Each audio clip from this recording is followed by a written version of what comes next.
I would like to talk about our journey of commercializing quantum computing technology.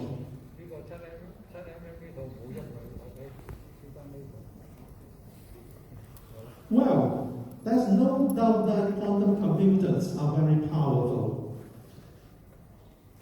Quantum supremacy has been demonstrated, and a problem that would take a supercomputer 10,000 years to solve would take only a few seconds on a quantum computer. This is wonderful news. We go to our potential clients and say that, well, we can solve your 10,000-year problem in a few seconds. Well, guess what the response is like? Our client says, we don't have a 10,000-year computing problem. What can we do? Well, do you need us? So that is one of the major wake-up calls. Our dreams started in 2018. The media says, quantum age is coming. We plan to ride on this wave. But in 2018, there's no usable, even toy quantum computers. We begin our work on pen and paper only. We perform quantum calculations using pen and paper to demonstrate the proof of concepts. Every journey has a first step. One day, we can access IBM's 5-qubit quantum computer. We solve the traveling salesman problem. A 4-point traveling salesman problem is fun. It's a proof of concept. But it's not any use. Anybody can figure out a 4-point traveling salesman problem. It's good, but it's just fun. The point is, if there's no use of a technology, it is rubbish. There's no point in having it. Another wake-up call comes later. One day in October 2020, when we woke up, we received a newsletter from D-Wave, a Canadian quantum computing company. They said they have a new system, and we have a new hope. Let's take a deeper look at this new D-Wave quantum computer. It has 5,627 qubits. Wow, that's a big number in the context of things. But the thing is, D-Wave's quantum computer is not your normal gate model quantum computer. It's a quantum annealer. It uses QUBO and uses the Ising model format. It's very effective in solving multivariable, multi-constraint problems. But again, that is the problem with topology. Not every qubit can be entangled with one another. It depends on the topology of the structure, and there are only 140 variables that can be fully connected or fully entangled. However, it is possible to combine classical computers with the quantum computer to use what we call a hybrid model. The hybrid model can solve a problem with 1 million variables. Well, of course, we are overjoyed. We get our hands dirty by going quickly into solving some real problem. The first one we tackled to demonstrate the use of the D-Wave computer is the knapsack problem.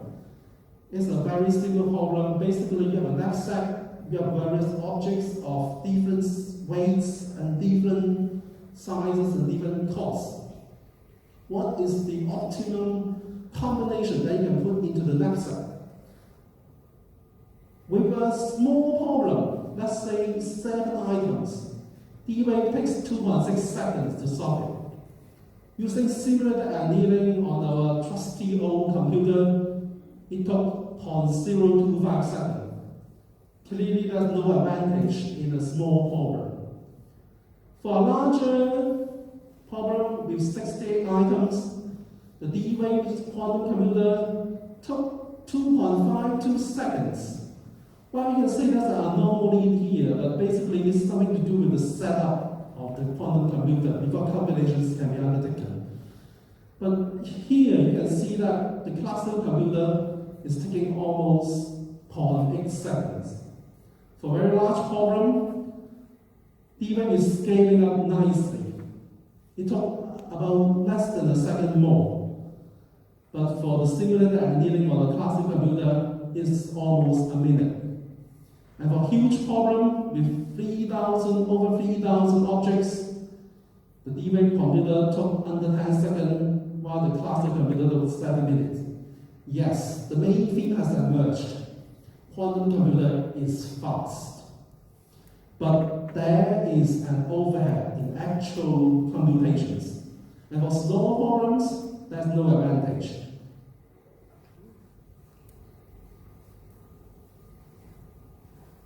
Quantum annealing also have the problem of error correction. There's no error correction scheme implemented in the DRAM quantum computers. And we have to develop our own method to enhance the solution qualities. Here is another example. This is what we have done for a potential client. The problem is vehicle routing. Basically, it's a multi-depot, multi-vehicle routing problem. There's one single depot where you have goods to be delivered to various points on the map. And you have a different number of vehicles. How do you optimize the route so that you can satisfy the delivery constraints and minimize the cost? With 11 vehicles and 11 routes, you can see that the quantum computer solution is superior to the simulated annealing solution. The situation is the same with a heavier constraint condition. With only 9 vehicles and 9 routes, quantum computer is still superior. And for our last test, which is 7 vehicles and 7 routes, the quantum computer delivered a perfect solution, while the simulated annealing on the classical computer is pretty messy. Quantum computer is not only fast. For the right job, it is also the best solution. We have just talked about a logistic problem. But quantum computers can be used in quantitative finance. Here we have another application. It's portfolio management. Using a classical computer, we generate correlation graphs. And then we formulate it into the quantum computing format, put in the D-wave, and outcome a portfolio selection for us. We have back-tested the solution, and well, now I can't say I'm good at stock investing. None of the stock I've invested looks very good, but this solution clearly performs better than the average index.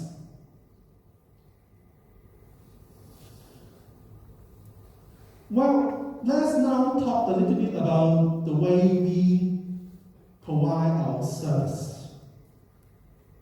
This is important because without this, commercializing quantum computing will be very difficult. What we do is we provide our service through an API system. We simplify the client's workflow. They provide us with the business logic, provide us with the data. We will provide to transform the business logic into a quantum computing solution. Now, as we have seen, there are many hardware platform providers. We have IBM, we have Google, we have Microsoft, we have Amazon, Rigetti, D-Wave, and so on. What we do is we choose the right platform for the client to suit their business problem. And then behind all that complexity behind a set of APIs so that the client can use the service as they like. And we also protect our codes, our software solutions. And that is a win-win for both of us, for the client, and for us quantum science here. Now let's take a look back at the hardware platform we have right now, the NISQ, the Noisy Intermediate Scale Quantum Computers. At the moment, the NISQ gate model quantum computer can handle a wider range of problems than the quantum annealing quantum computer.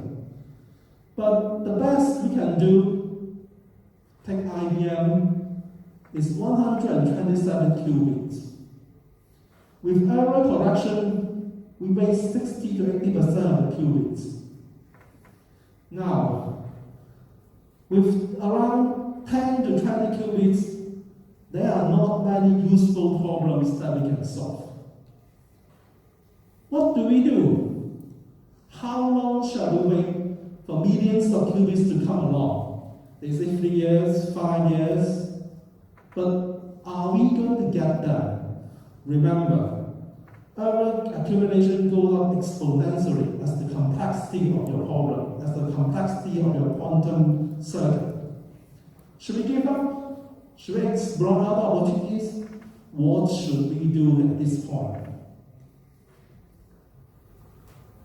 And then in December 2020, UFST of China showed us the Tsang photonic computing on the table.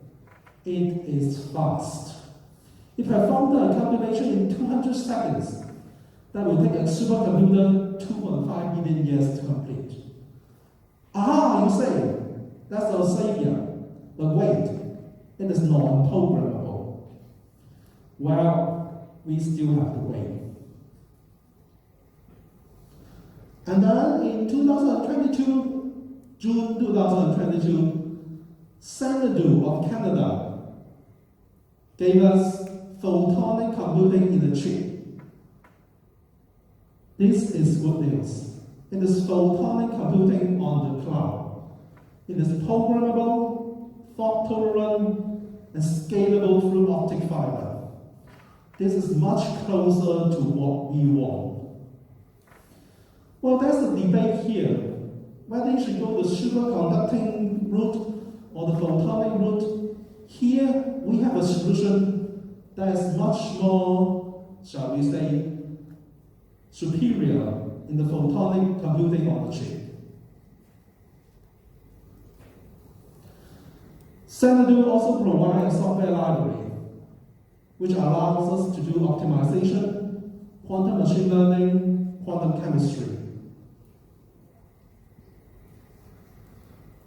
The way to do it is similar, and what I'm talking about is implementing machine learning using quantum computers.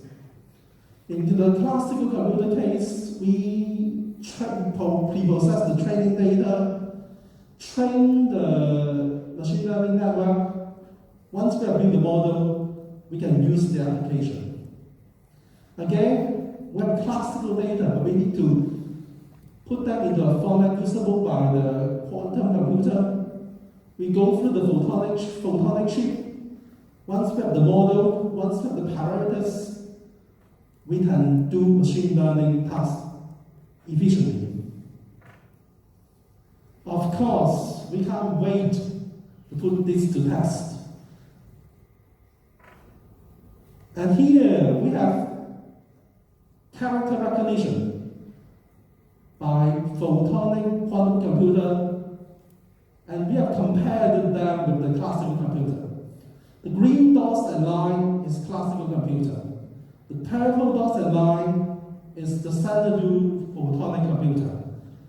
We can see that, well, if the advantage is not large, we have demonstrated that the photonic quantum computer can do machine learning at least as efficiently as the classical computer. Granted, the Xanadu system is online since June this year. So far, we have been testing what we can do with it. And this is what we got so far.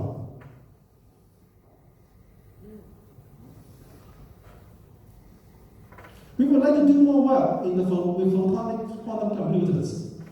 The first thing we have done, and we are still doing more tests, is reproduce classical machine learning problems in quantum cases.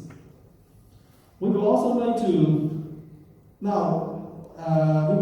use reversible logic synthesis to convert the quantum algorithms to use on the photonic quantum computers. And we are always trying to find new applications for quantum computers. At this point, I would just like to mention as a footnote that the photonic quantum computer uses different game models than the normal quantum computers we have on IBM, Google, or Microsoft.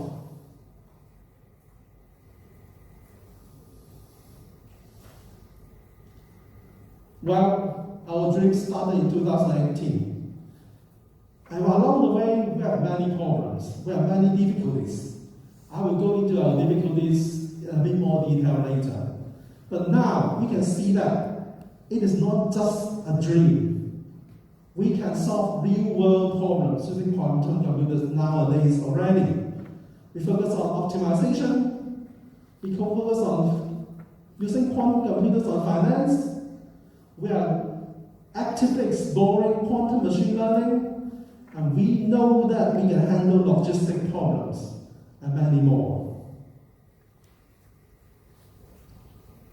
We took the first step. What next?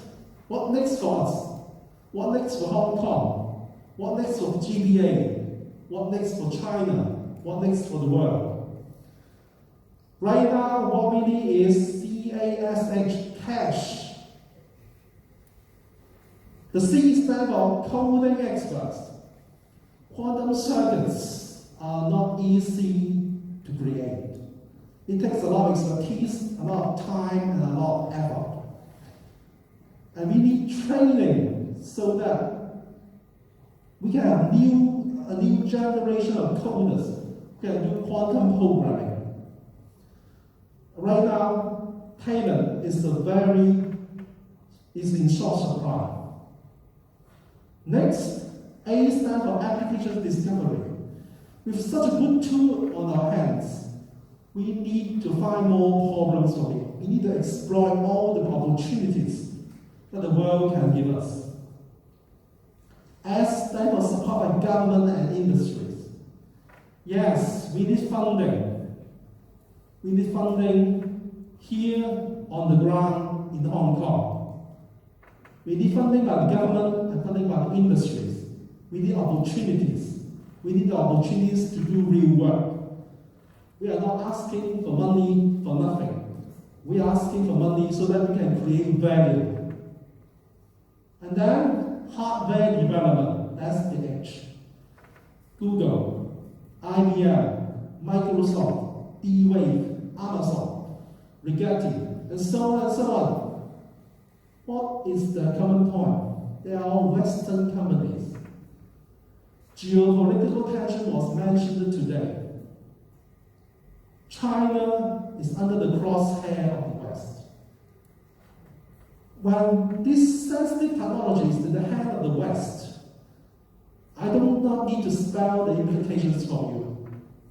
We need quantum computing hardware right here in GBA in China. We have knocked on doors. No. We have tried to knock on doors. But the answers we got from the big boys are no. There's no accessible quantum computers, even NISQ quantum computers for use on the local level. We need connections to get out to China to find those quantum computers. Or maybe one of you would like to do a startup and build quantum hardware in GBA. We need quantum hardware right here in the local area in GBA in China. That is vital for our security. In the academic world, you can say knowledge is for everybody, it's for humanity. But in the commercial world, this is the risk we can't ignore. If the West cuts us off, we will have no tools to use. So hardware development is really important. And here, the support by government and industries is vital. Well, that's the four of us. We would like to talk to you during our recess.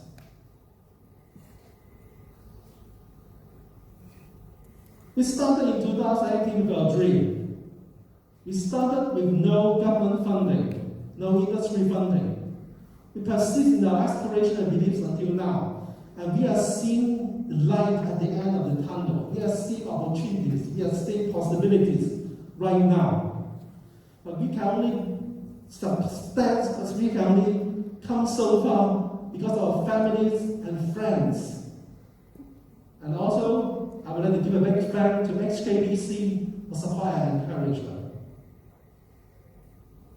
Thank you very much. I'm sure our dream will come true.